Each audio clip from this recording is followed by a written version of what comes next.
Welcome, everyone. This is Glenda Dawson, and we have Haley Overseth here, my Hi. co-host. Welcome to Glenda's Dragon's Den. Today, we have someone who everybody enjoys so much. We had to have him come back because we never finished the conversation. What can I say? Our discussions got so entangled and so excited that we just, But it was perfect We ran out of timing. It time. really yeah, was yeah, well, because we uh-huh. had some big full moon energy, y'all, and we need to talk to Ty about it because we got Yeah. some empath friends out there who don't Mhm. know what to do with themselves and that listen, y'all, it's tough when you feel the energies, but you don't necessarily know where they're coming from and you Yes, can't admit to yourself that you've got that empathic exactly. intuition. So, Ty, Exactly. help Top. us. Help. Seven. Absolutely. There's so much going on right now with the change of seasons and the darkness coming in. You've got you've Right. got seasonal disorders that people are affected by, and as it gets Mhm. darker and colder, people are a little bit more withdrawn. So they come back from their long day at work and traffic, and they step in the house with all this energy, and not always positive. So that radiates out. And those of the empath world have are just Mhm. receivers of all that energy, and they don't know necessarily that it's coming from outside of them. But all of a sudden, Mhm. they're playing with their toys or reading a book and watching TV, and all of a sudden, they're feeling these things that aren't isn't so pleasant. So Yes. that's why I think it's really important, which is fantastic that you guys have this podcast because you're making them aware of the powerful beings that they are, right? They've got these Mhm. skills, or they will have these skills, and that they should have these skills in order to recognize that the pains and the emotions and the things that are bringing them down aren't necessarily theirs. Right. Now, one of the things to do is first to recognize that it's not yours. and Mhm. and one way is to do some introspection, and a lot of people don't like to do that because it's not always fun, because we don't like what we might find. A lot of people in old school days, don't cry about this, don't show Right. emotion. Yeah. Well, I Yeah. think we're kind of dying out of that kind of an era, at least certainly in this kind of a crowd. Um, but It has to recognize. start somewhere, right? Like Yeah. we Yeah, got to start yeah, a space somewhere where people recognize that emotions are natural and expressing and feeling them is natural. And when you bottle exactly. them up, that's when you start to Well, have those energetic and physical problems. Right. absolutely, and that's just a natural it's one of the characteristics of being in this physical, meat bag, right? You've got all Mhm. these abilities, but also with it are these amazing emotions. And if you don't process through them the way they are meant to go through you, and I say through you as in you receive stimulus, you process it in a certain way, you emote, and the emotion gets radiated out and gets repurposed into new energies. That's not always the Mhm. case. Some of us Mhm. like stuff it down and deal with it later because I don't want to expose myself. I'm worried about judgment, or I'm worried about how my spouse or my girlfriend, boyfriend, whatever will think if I, Mhm. allow this to express itself in its most natural way. And that's a bad place to be. So Mhm. as we've kind of briefly talked about, when you don't express those things, they get stuffed down, and they find a home. They find a home in your physical body, and attached to an organ of some sort, whether it's a limb, a muscle, a major Mhm. organ, and it stays there. And until you release it, it's hanging on to that organ, and it's interfering with the flow of energy to that organ, Right. multiple organs. Right. Once you interfere with a flow, and we're talking traditional Chinese medicine now, the Mhm. meridians. Right. Yep. Um, Once you throw a boulder in the river, well, the energy has to find a different way that slows down the energy first of all, but it has to. Mhm. The energy is not going to stop, but it slows it down, and it becomes restricted, and restriction causes pain and other issues. Left Mhm. unaddressed, you become um, deceased. Mm-hmm. So, Yep. so it's important to have recognition that this interference that I'm feeling in my body is or isn't mine. How do we do that? Well, I'm feeling angry. I wasn't a moment ago, but when Dad got home, I'm all of a sudden angry, and I haven't even seen him yet, but I know he's here because I heard the story. Okay, well then ask yourself, is there any reason for me to feel this way? That's the very first thing. Do I have a reason for this? Can I tie it back to some event, some memory, something? And the answer will typically be no. Then assume it's not yours, let it go. And how do you let it go? Well, there are all sorts of different ways.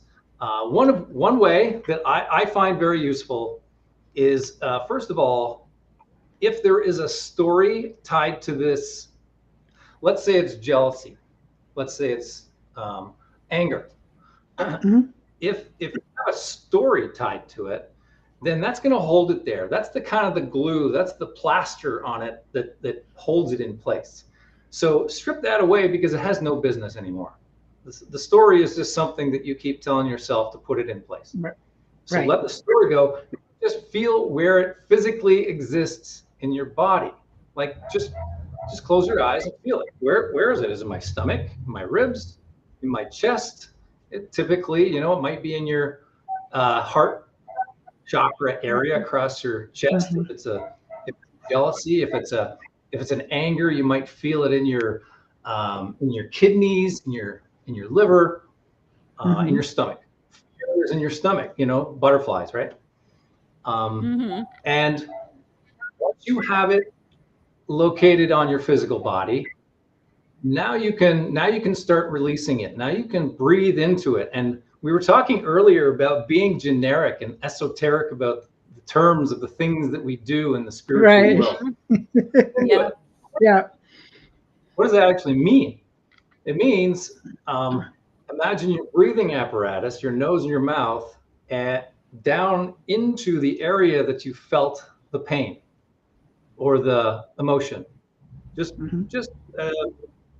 in a meditative state, just kind of move those guys down there and start breathing in and out through the emotions in that part of the body.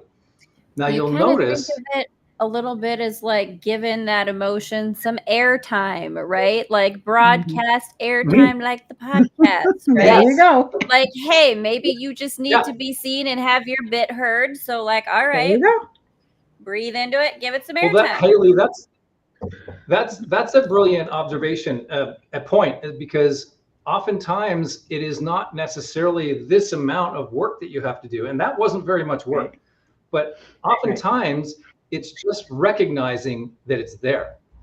Once you recognize it's there, it has nothing to hold on to. It's basically something that's looking for a home. It's something that bounced off somebody else. It's trying to find a home. You've recognized it, and the recognition of it, the identification of it is sometimes enough because it hasn't landed yet.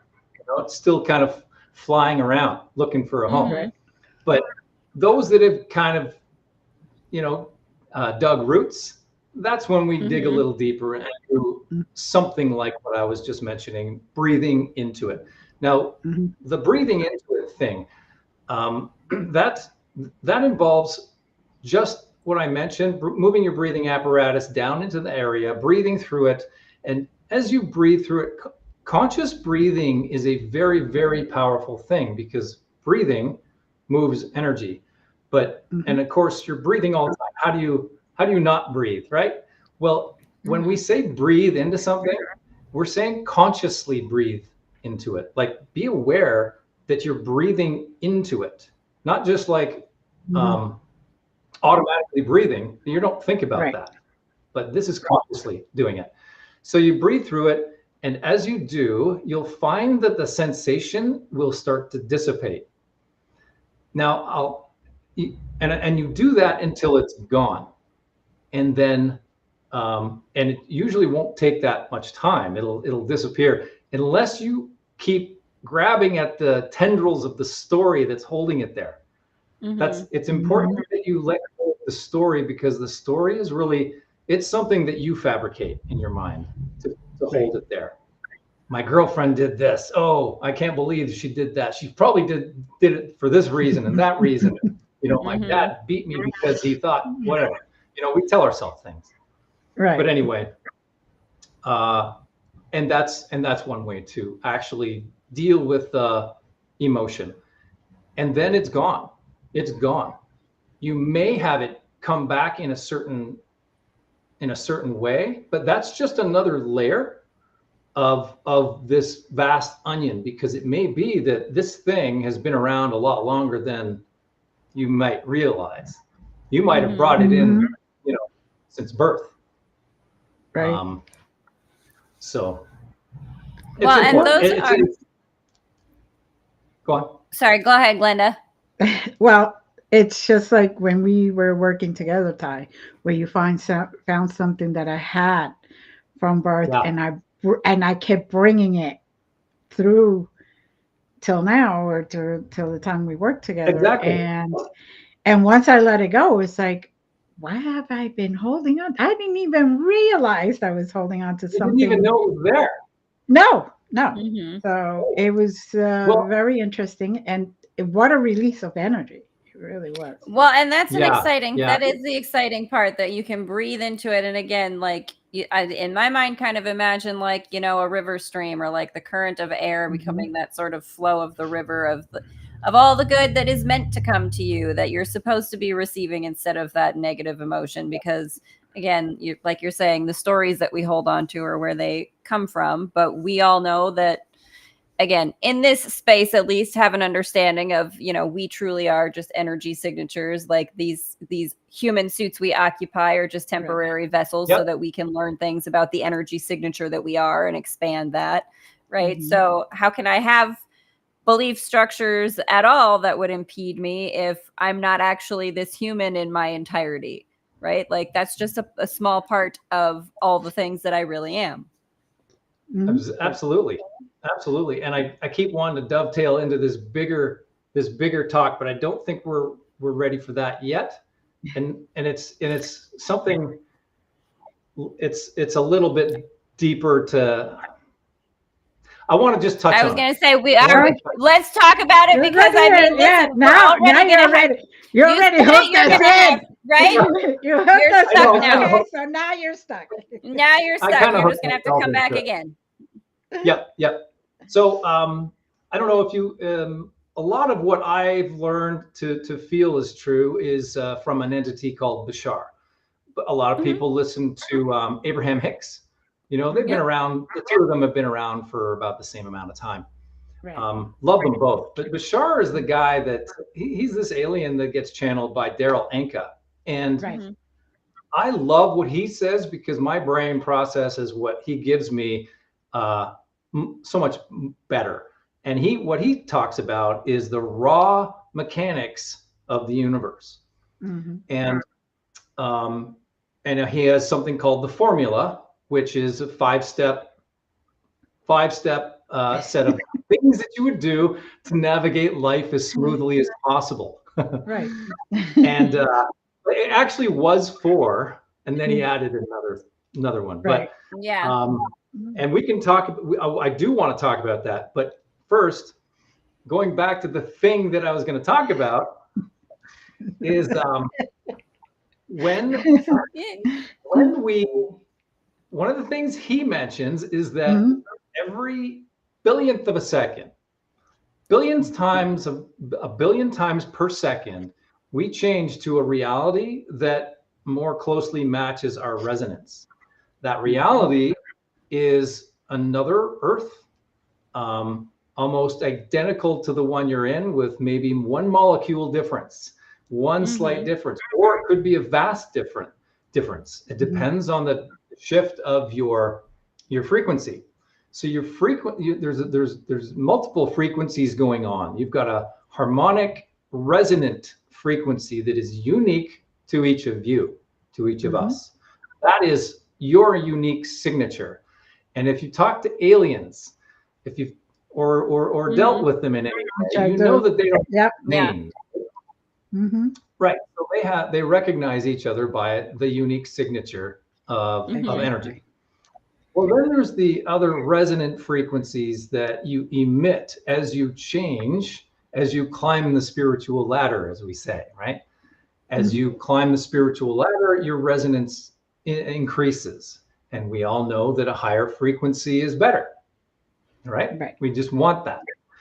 Well, as you change this frequency, you switch to a new reality that closely matches that resonance. So let's say all of a sudden, this dovetails right into law of attraction.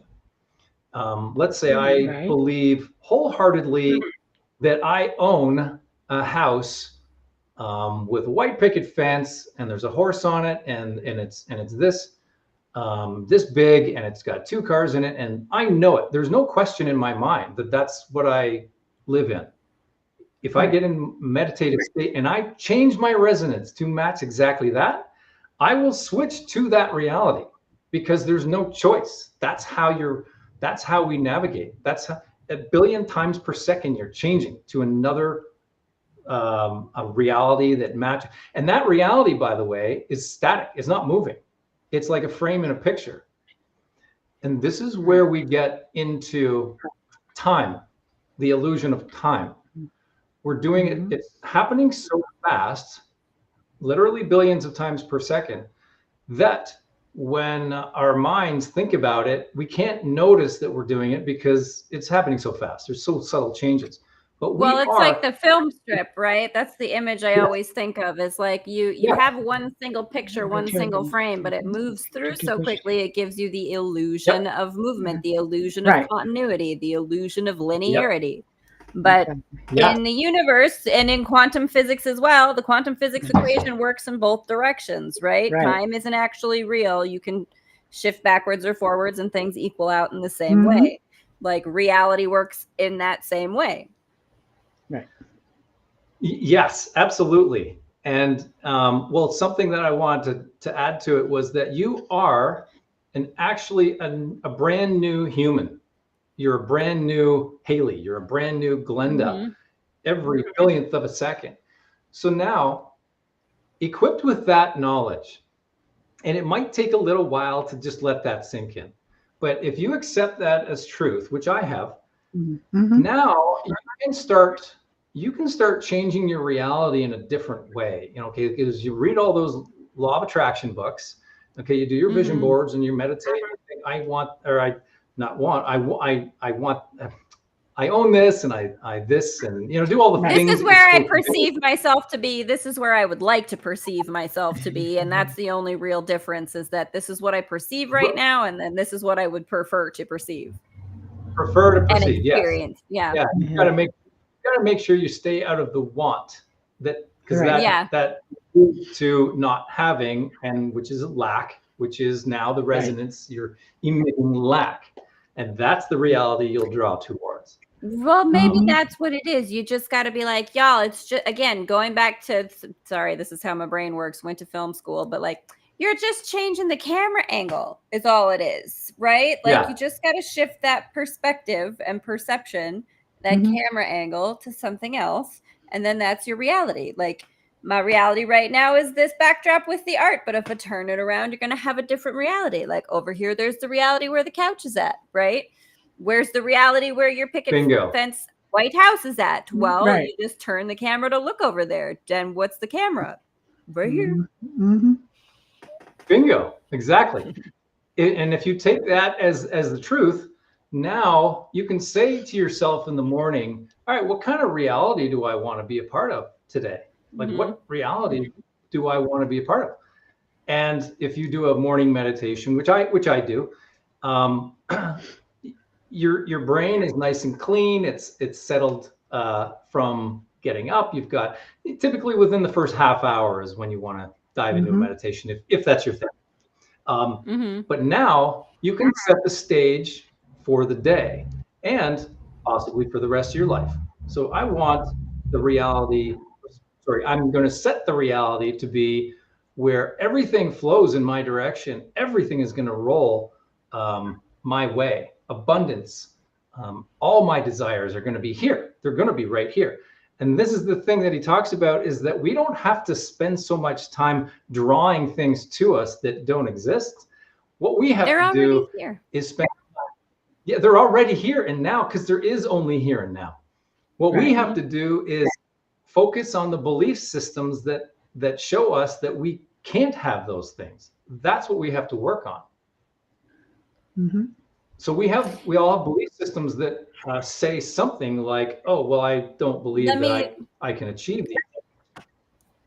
Let me tie this back in a little bit to the collective, because I think this is a spot that a lot of people are at too. And I think this is a conversation that I'd like to have with you, given the sort of empath, where we started and kind of where we're going with this, like, create your own reality. That in that realm of being an empath, though, it is so very important to be stable within yourself and discern where things come from. Because, for example, like we were talking about, 9 to 5 regular work jobs, right?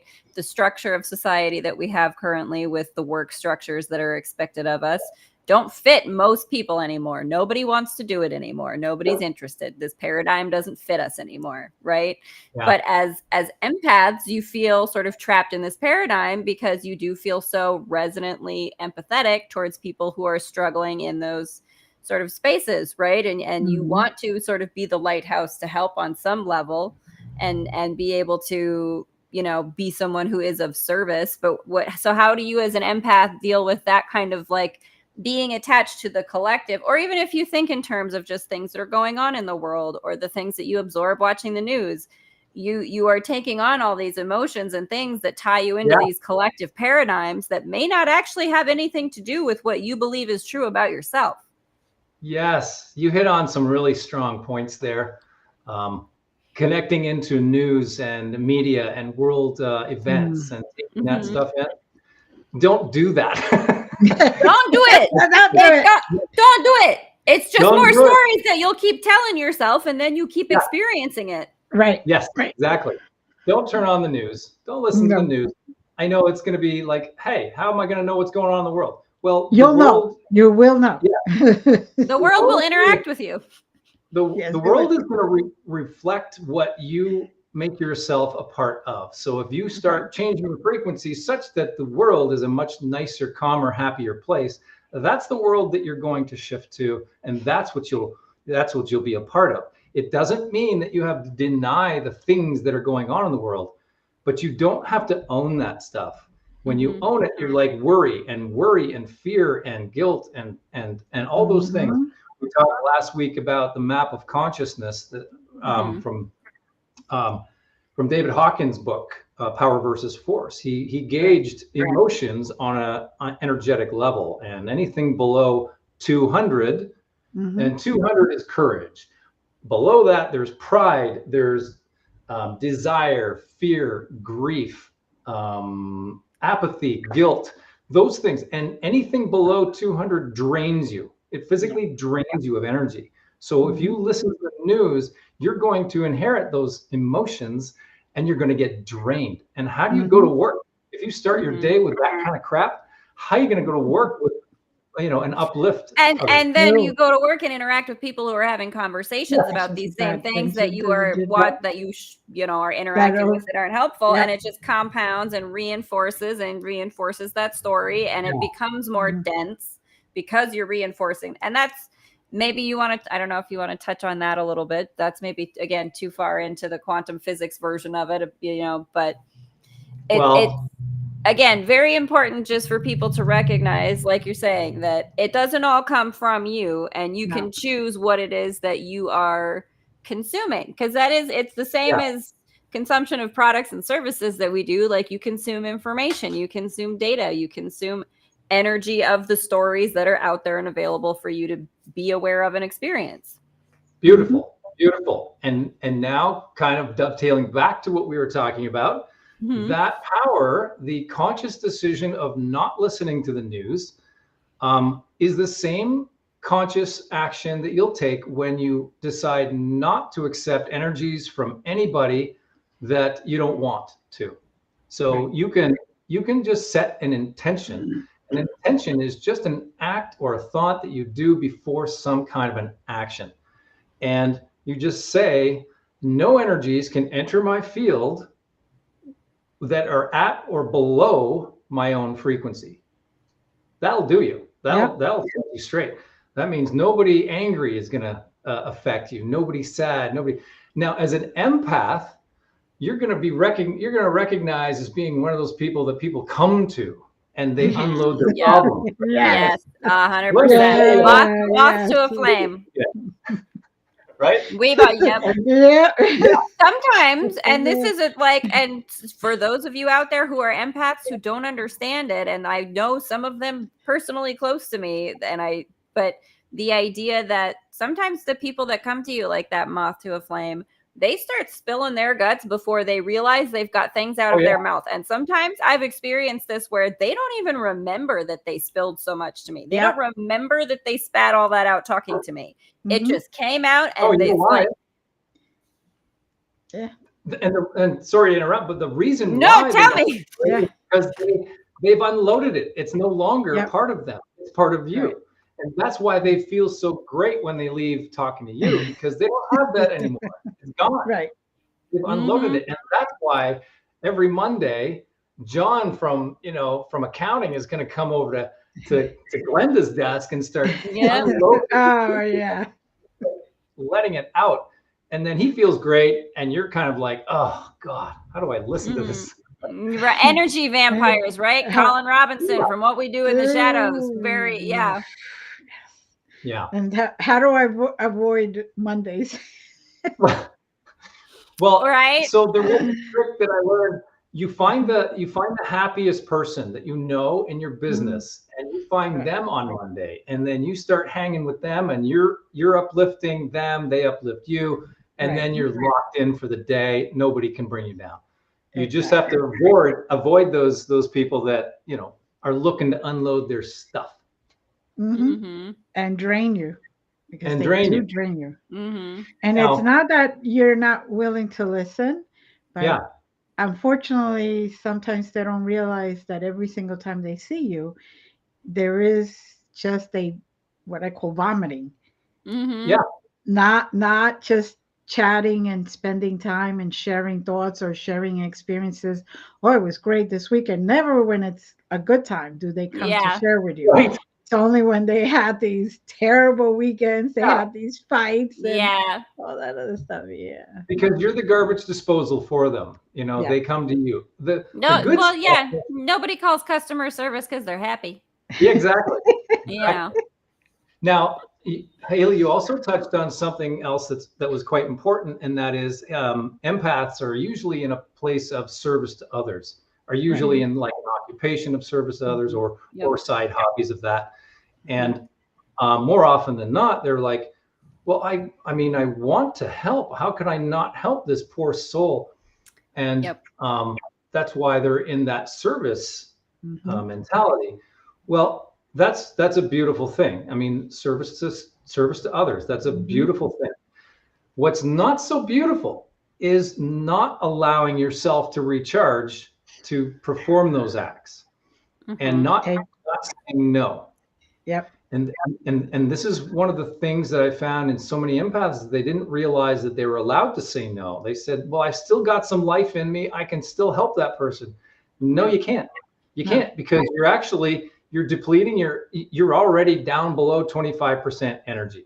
So you've got nothing to give. You're using that to survive.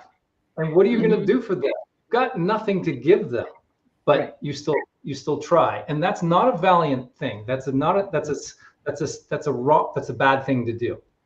So it's a conditioned thing. It's one of those things that as an empath, you have been conditioned. It's something that I think it's because so many people expect it of you. You come to expect it of yourself. It's again, because you're an empath, you take that on. They expect me to be supportive of them. They expect me to be the pillar that holds them up. I can't let them down. Because now I expect it of me. While, like you're saying though, if you are your own support system, if you've got cracks in the foundation, you're going to crumble and then you can't support anybody. Right. Exactly. Right. And that's expectations. That's another big thing, and not honoring your own boundaries. So boundaries are a big thing. You've got to have them, and then you've got to recognize them, and you've got to honor them. Mm-hmm. So that's where self-love comes in. We say so many times, well, once, if you're broken up from a person, a lot of times we will try to heal that pain that we're feeling by connecting to another person. Well, that's the unfortunate path that a lot of people go down. But they're going to keep attracting the same kind of people that abuse them, or whatever the pattern is for them. What has to happen is you have to heal the things in yourself first, so that you don't need anybody. You're not looking for somebody else to fill that void. And then when you're happy with being alone and be by yourself, now you're a really good candidate to find somebody. And your resonance is raised up. So you're going to get a higher quality of people, because you're drawing people of the same caliber towards you. Right. Exactly. It's basically what I tell my students. Same thing. You have to love yourself enough to recognize when something is not right for you. Right. And if you're finding... Well, no, I was going to go ahead. I was going to say that's a whole other topic we have to talk about. Self-love, as, I think people kind of don't understand how to properly do self-love, right? Like we distract ourselves. Sure, we're good at, I will distract myself from this as a way to cope, right? But the self-love, there is, like you said, that level of acceptance of things. That distraction is really just, it's the opposite of acceptance, right? It's, I ignore it. I don't want to look at it. I don't want to deal with it. Whereas the acceptance of it, and I think people sometimes think that doing the shadow work has to be painful, traumatic, difficult. And this is, again, kind of where I'm looking to flip the paradigm in whatever way I can.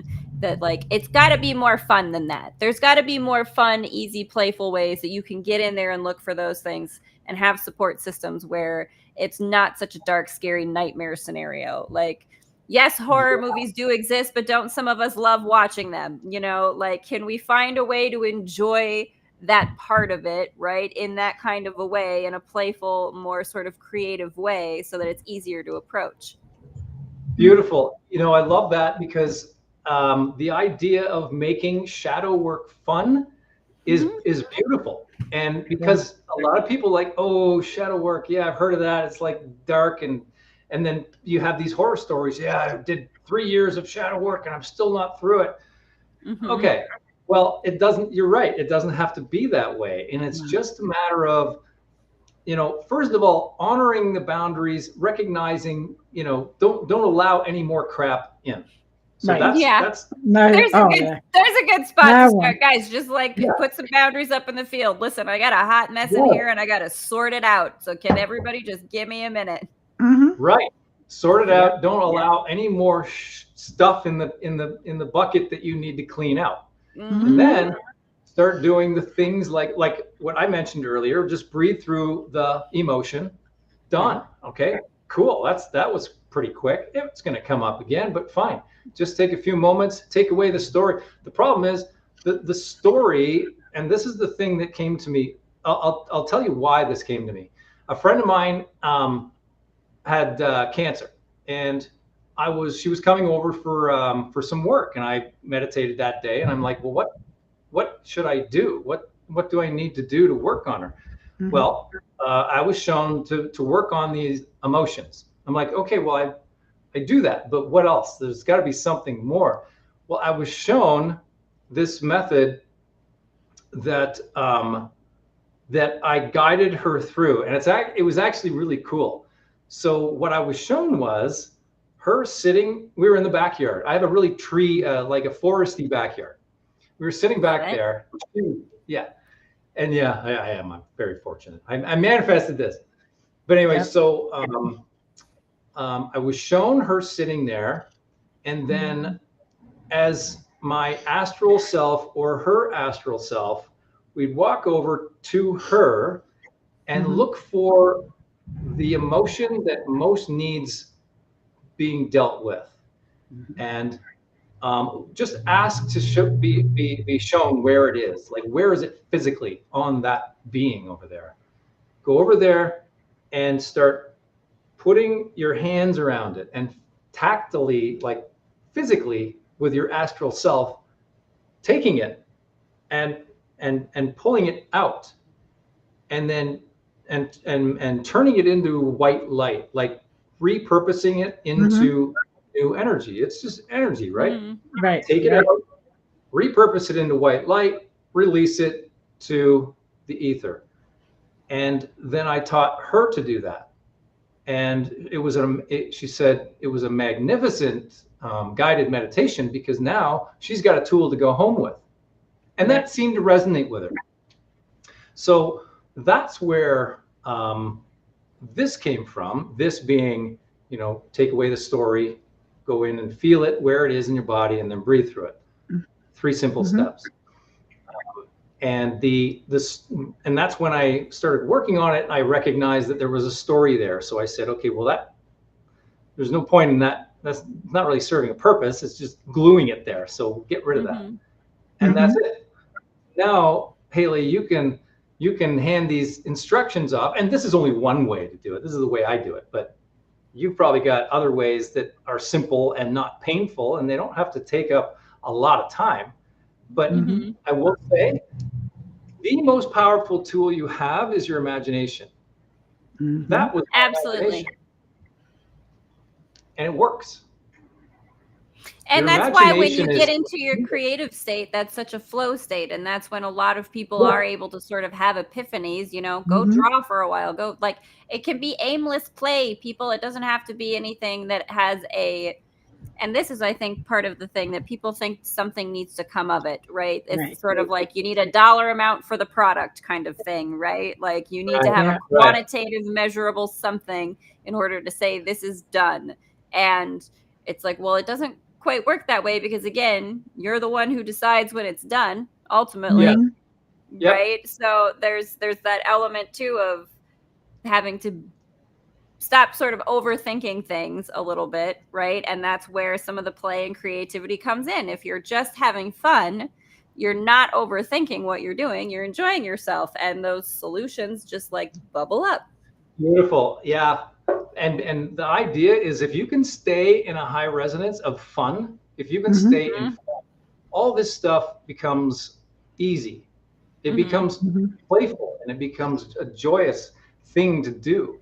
But if you're already in a kind of a dark state and you have no motivation, and that's a hard place to want to start fixing things. You want to be able to get yourself into a higher, elevated state of emotion first. And some of us just can't get there. Might have depression, might have something very heavy going on in your world. Right. Yeah, I found that the best way for me was just doodling, just doodle, doodle, and then all of a sudden I'm like, why am I even like so down or whatever? Just goes away. So through the pen. Yourself into the now moment by doodling. Exactly. And that when you're in the now, there is no past stories. There's no future anxiety. There's now. Exactly. Those don't exist. So that's brilliant. Yeah, and it also, it's funny because at the same time I channel. Oh yeah, okay. But that's really the great part. You do start channeling when you get into that creative flow. But and I understand what you're saying, because I've been there too, where it's very difficult to want to, when you're in that heavier density, whether it's depression or anxiety or whatever it is that you're dealing with, you don't have enough interest in doing those things to like get up and actually start doing them, right? And that's that is where you do sort of have to just go back to a very basic, and I think like you're talking about, breathing into the emotion, right? And just allow yourself to feel it and accept it, because the harder you push things away like that, it's the more you're gonna feed it energy, right? And I understand it's one of those things that vexes you when you're in that space, because you're like, all I want is to stop thinking the thoughts that make me feel this way, and all I can do is think the thoughts that make me feel this way. It's such a difficult loop to get in. But that is where, energy healers like yourselves come into play, where we weren't meant to do this human ride all by ourselves. We're built for connection. We're supposed to do this together. It takes a village. And that's That's why we create these spaces for these podcasts to have these conversations. And that's why you do the energy healing and the different things that you do, because that, we all need a little help sometimes, y'all, and that's okay. Absolutely. Exactly. But thinking about, instead of where the emotion is coming from and then focusing around that emotion, how would you want to feel?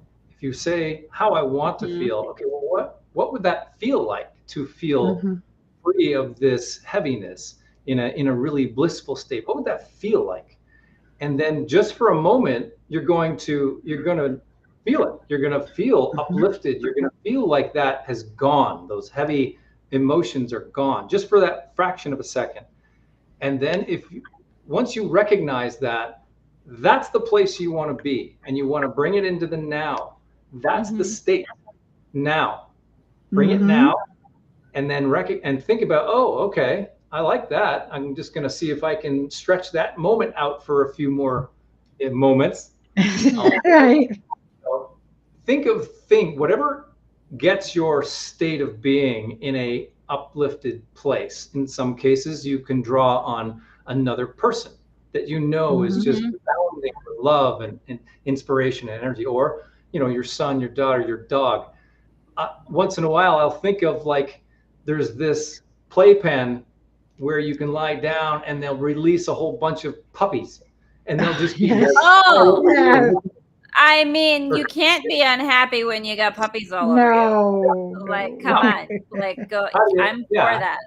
You don't have dark energies don't have a chance in that kind of environment. No. And bless the canine consciousness that comes to interact with humans. We don't deserve them. We love them so much. Right.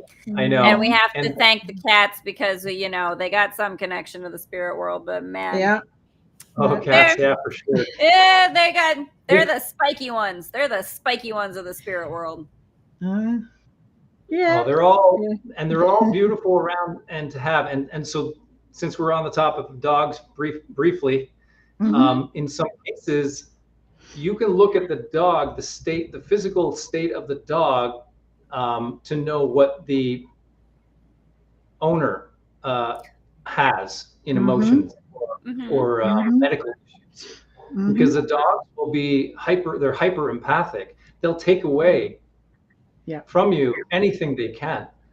And if you've got some kind of debilitating disease, it's not going to be as bad with a dog around, but the dog is going to suffer. So whoever is the owner, whoever the dog sees as the owner, as its owner, is the one that is it's pulling these energies from. So if you look at the dog and it's sick, go look at that owner and get to work on it.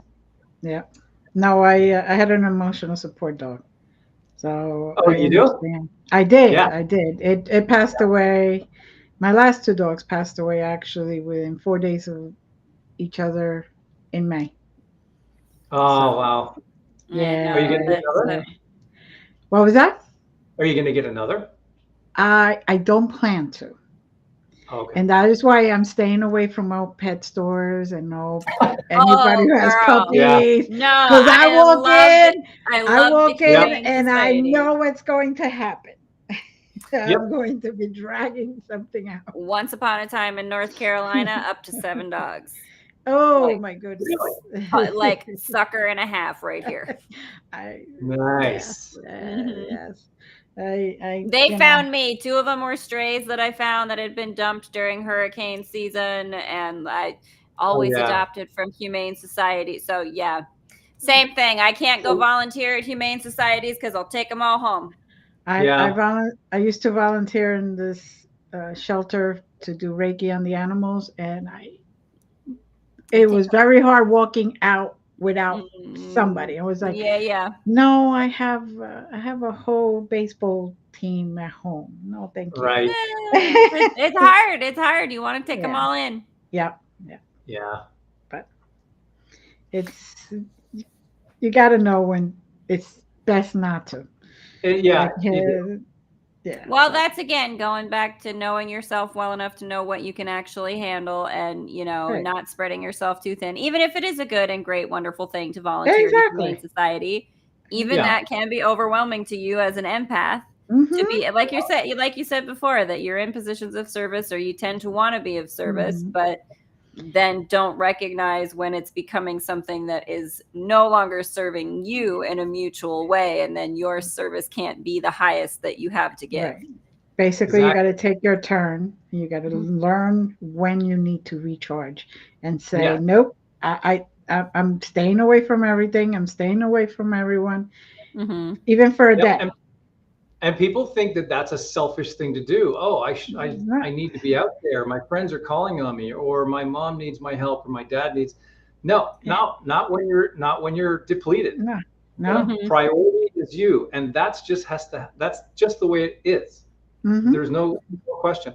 And people and however they judge you, that's fine, because that's their judgment, and that's something on them. It has nothing to do with you. Because if it was somebody else, they'd still be judging. It's the same judgment on them from them. Right. It's still there. So don't worry about judgment. It's most important that you are selfish, and not in a negative way. Right, but that's just a sign that you love yourself enough to recognize when you are depleted and you need to recharge, so you can then continue to help others. So it's it's one of those things. If you into service, that's what you have to do. You got to take your turn. I make an appointment with myself. Okay, I'm taking a nap. Like yesterday, I took a nap, and I actually put it in my book. I'm taking a nap, and I'm gonna give myself a nice little rest. Oh, and I needed it. I bet you did. So and it's those seasoned people like yourself that have a conscious awareness of needing the recharging and honoring those boundaries and supplying what you need, whatever it is you need to do. And those are the people that have that under control, that can go and volunteer at the Humane Society and deal with the ups and downs of the emotions that that inevitably occur there. But one of the reasons I had to stop being a paralegal, because it was too much. No, I get it. It is a lot when you keep interacting with energies that are not necessarily fully aligned and resonant to you, even though you do want to be of support, and again, you do want to sort of do what you feel is the right thing. But again, who decides or defines what the right thing is? You have to define that for yourself, and that may not look like the right thing to anyone else in your sphere. And sometimes maybe that's because those people don't belong in your sphere, right? Or that. There you go. It's just. There you go. That's true, and that's a good segue to recognize that as you start to enable these tools and put in these boundaries and recharge yourself, your resonance goes up. As your resonance goes up, you're going to find that the people that you're hanging around may not be so attractive anymore. Now you have to make a decision. If they don't decide to, keep up with your frequency, they're going to fall away, and they're going to go their own direction. And you have to make a choice. Do you want to stay where you're at and hang with them? Or do you want to allow them to carry on their own path, and you be the best version of yourself to reflect that out? And they can see, hey, why is Haley so happy all the time? Why is Glenda so glowing all the time? She's doing these things. I want to find out what she's doing. And then they'll start to, resonate at that frequency, or they won't. Who knows? But it's got to be okay with allowing them to choose their own path while you climb this ladder. And it gives them give them the opportunity to see that. To recognize it and know that there is more than where they are at. Yes, exactly. And that's the other bonus, is that it's not selfish, because you're actually giving this. You become this amazing creature that's radiating out all this, whatever it is in your individual. If it's just radiance, if it's light, if it's wisdom, if it's happiness, it doesn't matter. It'll reflect out, and they'll see that. And you're giving it to them with no expectations, no insistence. You can have this. not tying myself to any decisions you make. It's yours if you want it. I'll show you how to do this. Right. Exactly. So I'm gonna ask you to tell our audience where they could find you, like on Facebook and stuff like that. And I'm on Yep, there's my Facebook link. I don't have a page yet of my own, but don't worry, we'll help you. You have we'll a get group, it figured out. Yes, I have a group. I have a Facebook group, Vibe Life Academy, and I created it a long time ago to just post ideas and thoughts and stuff. And there's a anybody who wants to join can join. It's just like request to come in, and I'll fire you in. I love people in there. And there's my Instagram, right? Instagram, yeah. And then any other social medias that I don't know. Email, so people can email you directly if they have any questions. Tylee, do you have? Oh, sorry? Yes. tyleegooderham@gmail.com. Do you have other things coming up that people should be aware of? Any retreats you want to let people know you might have planned or coming up, or any other things coming out? I am doing this QHHT, this quantum healing hypnosis technique stuff. And that's a 𝓕𝓻𝓪𝓷𝓴𝓲'𝓥 modality, which is fantastic. So I'm still kind of in the training phases of that. I need 8 more people, which I've already got a list of people to get through. Each session is like 6 hours. But I love doing that because it gets us to their higher self, and then we get to talk to their higher self, and we say whatever questions they bring, we'll get them answered. But also the rubber hits the road when we say, hey, higher self of this person, can you fix the ailment? Can you fix the bad eye? Can you fix the pain? Can you fix the gut, the cancer that they have? Yeah, I'll just fix that right now. Thank you very much. Let's move on to the next thing. And that's where the real power in this is. Right. I don't have any personal retreats going on, but I'm open to going to retreats. There's something like we talked briefly before we aired about going to Costa Rica. Yeah. I want to do some sort of a spiritual ceremony, ayahuasca, anything. I just need to get into warm weather and earth.